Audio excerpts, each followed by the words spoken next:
7 strategi emosional dan finansial untuk memulai KPR dengan kepala dingin. Cara realistis punya rumah dari gaji 5 juta, tanpa tercekik cicilan, dan tanpa takut gagal.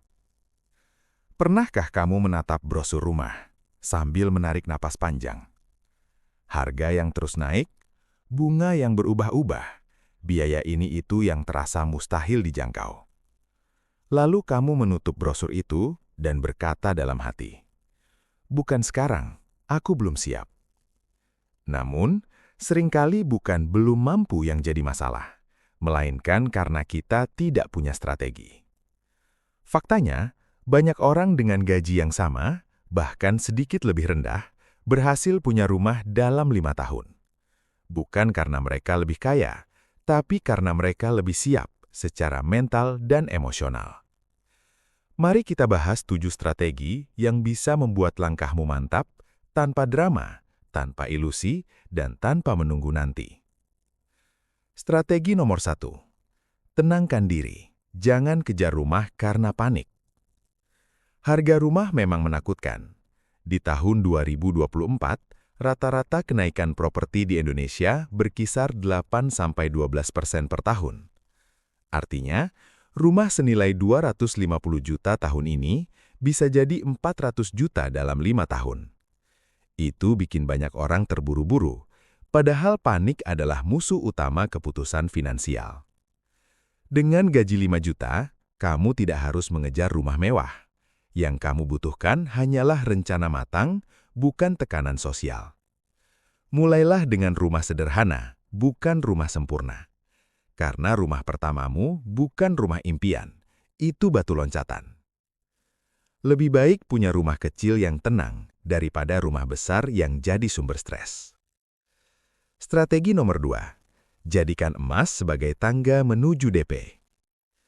Kebanyakan orang gagal di DP, bukan di cicilan.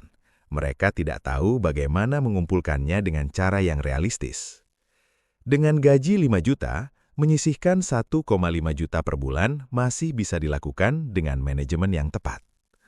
Harga emas saat ini sekitar 2,3 juta per gram. Jika kamu membeli emas senilai 1,5 juta per bulan, sekitar 0,6 gram, dalam 5 tahun, kamu akan mengumpulkan plus minus 36 juta dalam bentuk emas. Namun, jika harga emas naik 7–10% per tahun, seperti tren 10 tahun terakhir, nilai totalnya bisa mendekati 45–50 juta. Itu cukup untuk DP rumah sederhana senilai 250–300 juta. Yang lebih penting, emas melatih kesabaran dan konsistensi. Setiap 0,1 gram pun adalah pengingat bahwa kamu bergerak maju. Strategi nomor 3. Pahami rasio aman, 30–20–50. Dengan gaji 5 juta, rumus ini sangat membantu.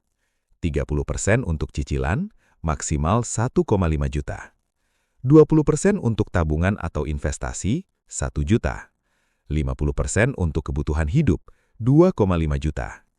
Dengan skema ini, kamu tetap bisa bernapas lega dan sudah terbiasa berdisiplin saat masuk ke dunia KPR. Orang kaya bukan mereka yang penghasilannya besar, tapi yang tahu kapan harus berhenti menghabiskan. Strategi nomor 4. Pilih rumah dengan hati, bukan ego. Banyak orang gagal karena ingin langsung punya rumah 2 lantai, lokasi strategis, atau dekat mall. Padahal kebijaksanaan finansial kadang berarti melangkah mundur selangkah untuk maju 10 langkah. Tidak masalah beli rumah kecil di pinggiran kota, selama infrastrukturnya berkembang dan akses transportasi masuk akal, itu keputusan cerdas. Banyak daerah seperti Cikarang, Parung, Gresik, Sidoarjo, yang dulunya dianggap terlalu jauh, sekarang nilainya naik 2–3 kali lipat. Yang penting bukan gengsi, tapi progres. Strategi nomor 5. Pilih cicilan flat, bukan yang kelihatan ringan di awal. Iklan sering menggoda. Cicilan cuma 1,2 jutaan. Tapi banyak yang tidak sadar bahwa promo itu memakai bunga floating yang bisa naik setelah 2–3 tahun. Awalnya tenang, tapi ketika bunga naik, cicilan bisa melonjak jadi 1,8 juta atau bahkan lebih. Solusi bijaknya, pilih cicilan flat. Bukan yang termurah, tapi paling stabil. Dengan cicilan flat 1,3 sampai 1,5 juta per bulan, kamu bisa menghitung hidupmu dengan lebih pasti. Tambahkan buffer dana 3 sampai 6 bulan pengeluaran untuk jaga-jaga jika pendapatan berubah. KPR bukan soal murah di awal, tapi tentang tenang sampai akhir. Strategi nomor 6. Bangun mental tahan lama, bukan semangat instan. KPR itu perjalanan panjang, 15-20 tahun. Akan ada perubahan pekerjaan, keluarga, kebutuhan, bahkan prioritas. Kalau mentalmu cuma semangat di awal, kamu akan kelelahan di tengah. Gunakan 5 tahun sebelum KPR untuk membangun mental saving. Disiplin menabung, hindari belanja impulsif, catat pengeluaran kecil, dahulukan kebutuhan daripada ingin. Karena pada akhirnya, rumah dibeli bukan hanya dengan uang, tapi dengan kebiasaan baik. Strategi nomor 7. Jangan takut, tapi pahami risiko. Banyak orang mundur bukan karena tidak mampu, tapi karena takut. Padahal risiko KPR bisa dikelola. Jika kehilangan pekerjaan, ada program restrukturisasi cicilan. Jika bunga naik, bisa pindah bank atau refinancing. Jika benar-benar tidak mampu, rumah bisa dijual dan biasanya harganya sudah naik. Takut itu manusiawi, tapi jangan biarkan dia yang memegang kemudi. Penutup. Rumah bukan sekedar bangunan. Rumah pertama adalah simbol kemenangan kecil. Bukti bahwa kamu mampu menata masa depan dengan disiplin dan keberanian.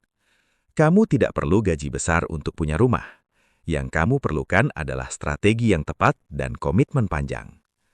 Mulailah dari langkah kecil. 0,5 sampai 0,6 gram per bulan. 0,6 gram emas per bulan. 1 juta ditabung dengan sabar. Satu rencana yang kamu pegang teguh. Dan 5 tahun dari sekarang, ketika kamu memutar kunci rumahmu sendiri untuk pertama kali, kamu akan tersenyum dan berkata, "Terima kasih diriku yang dulu tidak menyerah."